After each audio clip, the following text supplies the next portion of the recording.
പേരിൻ്റെ ഒരു കൗതുകം. അതായത് ഇപ്പോൾ ഷൈൻ എന്നുള്ളൊരു വ്യക്തി, നേരത്തെ നമ്മൾ പറഞ്ഞ പോലെ ഷെഫ് നളനിലേക്കുള്ളൊരു ട്രാൻസ്ഫോർമേഷൻ. അപ്പോൾ ഈ നളൻ എന്ന് പറയുമ്പോൾ നമ്മുടെ പുരാണങ്ങളിലും ഒക്കെ ഒരുപാട് കേട്ട്, അല്ലെങ്കിൽ ഭക്ഷണത്തിൻ്റെ ഒരു എന്താ പറയണ്ട ഏറ്റവും അവസാന വാക്കെന്നൊക്കെ പറയും അല്ലേ നമ്മൾ. അപ്പോൾ അത് എങ്ങനെയാണ് ആ ഒരു അതിലേക്ക് ഒരു കണക്റ്റ് ആയത്, അല്ലെങ്കിൽ ആ ഒരു മെറ്റമോർഫോസിസ് എങ്ങനെയാണ് സംഭവിച്ചത്? ബേസിക്കലി ഞാനൊരു MBA പേഴ്സണാലിറ്റി. ഞാൻ പഠിച്ചതും വളർന്നതും എല്ലാം പുറത്താണ്. ഞാൻ ജനിച്ചത് തന്നെ വായിൽ സ്വർണ്ണക്കരണ്ടിയാണ്. എൻ്റെ അച്ഛൻ എന്നെ അങ്ങനെയാണ് വളർത്തിയിട്ടുള്ളത്, എൻ്റെ അച്ഛനും അമ്മയും. ഞാൻ കോളേജിൽ പഠിച്ചപ്പോൾ ഉള്ള ബൈക്കാണ് സുസുക്കി ഷോഗൻ. അല്ലേ, കോളേജിൽ എനിക്ക് വാങ്ങിച്ചത്. അന്ന് ഇതിന് 19 മൈലേജേ ഉള്ളൂ. അന്ന് 19-20 മൈലേജേ ഉള്ളൂ. അല്ല, ഇതൊക്കെ കാണുമ്പോൾ തന്നെ താങ്കൾ എത്രത്തോളം അതിനെയൊക്കെ വാല്യൂ ചെയ്യുന്ന ഒരാളാണെന്ന് നമുക്ക്. എൻ്റെ അച്ഛനും അമ്മയും വാങ്ങിച്ചത് എൻ്റെ ഫസ്റ്റ് ബൈക്കാണ്. അന്ന് ഇതിന് 28 mileage, to be very precise 28 mileage. എൻ്റെ കൂടെ ബൈക്ക് വാങ്ങിച്ച വ്യക്തിത്വമാണ് അയ്യപ്പാസിൽ ആനന്ദ്, എല്ലാം ഉണ്ട്. ഞങ്ങളെല്ലാം ഒരു ഗ്യാങ് ആയിരുന്നു. അപ്പം അന്ന് കൊല്ലത്ത് 2 ഷോഗണോ 3 ഷോഗണോ ഉള്ളു. അന്ന് എന്നെ അങ്ങനെയാണ് പഠിപ്പിച്ചത്. അപ്പം വളരെ എൻഹാൻസ്ഡ്, നല്ല ബ്യൂട്ടിഫുൾ ലൈഫ് ലീഡ് ചെയ്ത് ഞാൻ പുറത്ത് പഠിച്ചു. എനിക്ക് നല്ല ജോലി കിട്ടി. എൻ്റെ ഒരു 10-25 വയസ്സിൽ തന്നെ എനിക്ക് 19,000 രൂപ സാലറിയും കാര്യങ്ങളാണ്. അപ്പോൾ ഈ വിഷയം എന്ന് പറഞ്ഞാൽ ഈ ബ്രോയിലർ ആയിരുന്നല്ലോ, നമ്മളെ ടിപ്പിക്കൽ ഒരു കേരളീയൻ സ്ട്രക്ചറിൽ വളർന്ന അല്ലാത്തതുകൊണ്ട് നമ്മൾ ഈ എല്ലാ മാസവും, അന്ന് എയർ ഇന്ത്യ എക്സ്പ്രസ് ഓപ്പൺ ആയ സമയമാണ്, എല്ലാ മാസവും ഞാൻ നാട്ടിൽ വരും. ഇപ്പോൾ ചിന്നക്കടയിൽ പോകുന്നതാണൊക്കെ എന്നാണ് പറയുന്നത്. അപ്പം അന്ന് ഉണ്ടാക്കിയെടുത്ത, ഇപ്പോൾ കുടുംബത്തിനകത്തും പുറത്തുമായിട്ട് കുറച്ച് സൗഹൃദങ്ങളുണ്ടായി. എനിക്കങ്ങനെ പൊതുവേ മലയാളികളുമായിട്ടോ, ഇല്ലെങ്കിൽ ഞാൻ പുറത്ത് പഠിച്ചതുകൊണ്ട് അറബികൾ, ഇംഗ്ലീഷുകാർ, ജർമ്മൻ അങ്ങനെയുള്ള ആൾക്കാരുമായിട്ടോ കൂടുതലും സൗഹൃദം.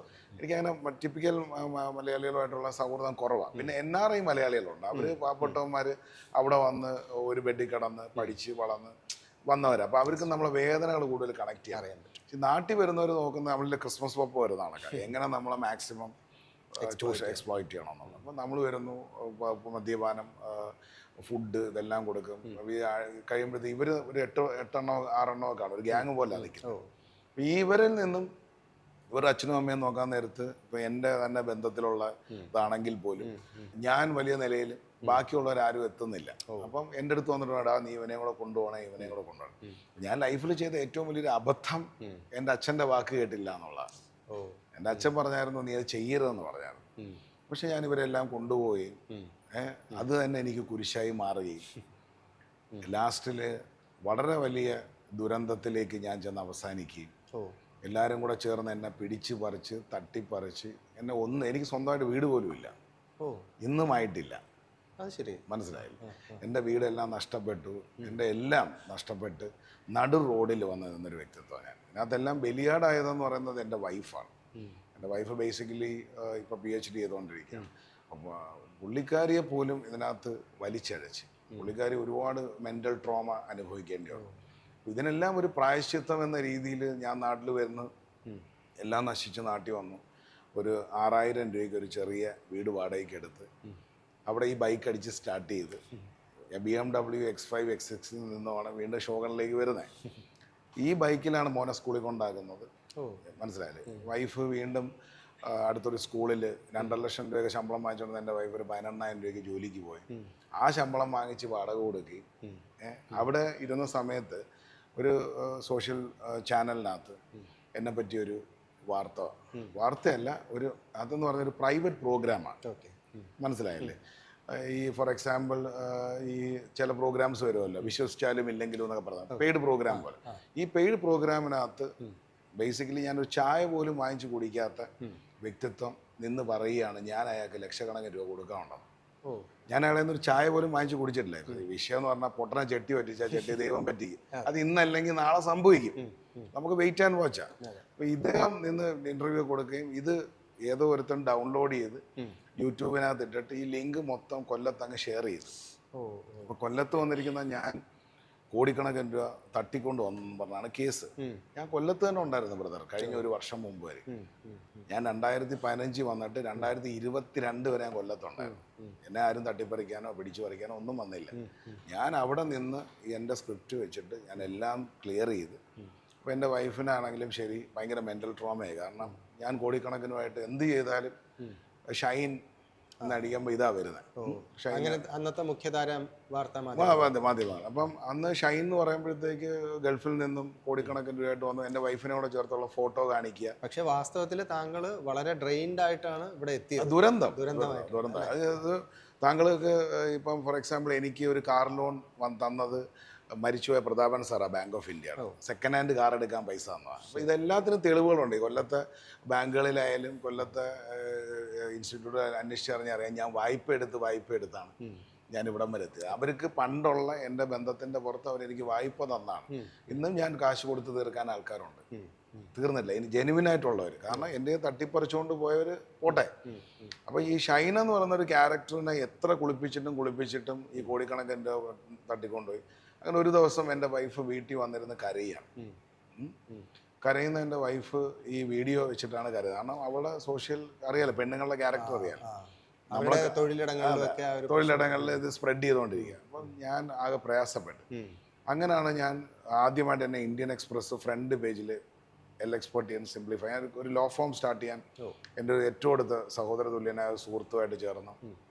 പുള്ളിയാണ് എൻ്റെ ലൈഫിനെ ഇത്രയും എൻഹാൻസ് ചെയ്തതാണ്. അപ്പോൾ അങ്ങനെയാണ് ഫസ്റ്റ് വാർത്ത വരുന്നത്, അതും ഷൈൻ എന്നാണ്. അപ്പം ഞാൻ ആലോചിച്ച് ഇതിനെല്ലാം ഒരു മാറ്റം ഉണ്ടാവണം. അപ്പം വിഷയം ഈ ഒരു ചാനലിലെ ഒരു ന്യൂസ് അല്ലേ ഉള്ളൂ. ഞാൻ അവളുടെ അടുത്ത് അന്ന് പറഞ്ഞു 100 വാർത്തകൾ വരും എന്നെപ്പറ്റി, അഭിമാനിക്കാൻ തരത്തിലുള്ളത് 100. അതെ, ഗൂഗിളിൽ അടിച്ചു കഴിഞ്ഞാൽ ഞാൻ ഇന്ത്യയുടെ one of the renowned personality ആയിരിക്കും. ഇവിടുത്തെ ഏറ്റവും വലിയ വ്യക്തിത്വങ്ങളുമായിട്ടായിരിക്കും എൻ്റെ ബന്ധവും. ഞാൻ അവരെ ആയിരിക്കും ഓണർ ചെയ്യുന്നത്, അവരായിരിക്കും എന്നെ ഓണർ ചെയ്യുന്നത്. ഇപ്പോൾ റീസെൻ്റ്ലി എന്നെ ഓണർ ചെയ്തത് വെസ്റ്റ് ബംഗാൾ ഗവർണർ 2024 ആണ്. ഗവർണർ പറഞ്ഞേക്കുന്നത് എന്നെ ഇന്ത്യൻ പ്രസിഡൻറ്റുമായിട്ട് കണക്ട് ചെയ്യണം. ബിക്കോസ് ഓഫ് മൈ പോറിഡ്ജ്, എൻ്റെ കഞ്ഞിയാണ് അതിനോട് എത്തിച്ച്. അപ്പം ഈ പറഞ്ഞതിന് ശേഷം അന്ന് രാത്രി ഞാൻ ഉറങ്ങിയിട്ടില്ല. ഒരുപാട് കഴിവുകളും ആകാരവടിവായാലും ശരി, സംസാരിക്കാനായാലും ശരി തന്നെ എനിക്കിതെന്താ സംഭവിച്ചത്. ശ്രീത്തെ ആത്മഹത്യ ചെയ്യാൻ എനിക്ക് 1000 കാരണങ്ങളുണ്ട്. പക്ഷേ അതിനേക്കാൾ വലുതാണ് ഞാൻ, ഗീതയമ്മയുടെ മകൻ. എൻ്റെ അമ്മ എന്ന് പറയുന്നതാണ് എൻ്റെ ഐക്കൺ. എൻ്റെ അമ്മ മരിച്ച് 10-20 വർഷമായി. അപ്പം ഞാൻ എപ്പോഴും ചിന്തിക്കുന്നത് എൻ്റെ അമ്മച്ചി ഉണ്ടായിരുന്നെങ്കിൽ ഞാൻ എന്ത് ചെയ്യും, ബാക്കി എല്ലാവരെയും വായിച്ചാൽ. എൻ്റെ അമ്മയായിരുന്നു എൻ്റെ കൂടെ ഉണ്ടായിരുന്നെങ്കിൽ അമ്മ എൻ്റെ അടുത്ത് എന്ത് പറയും.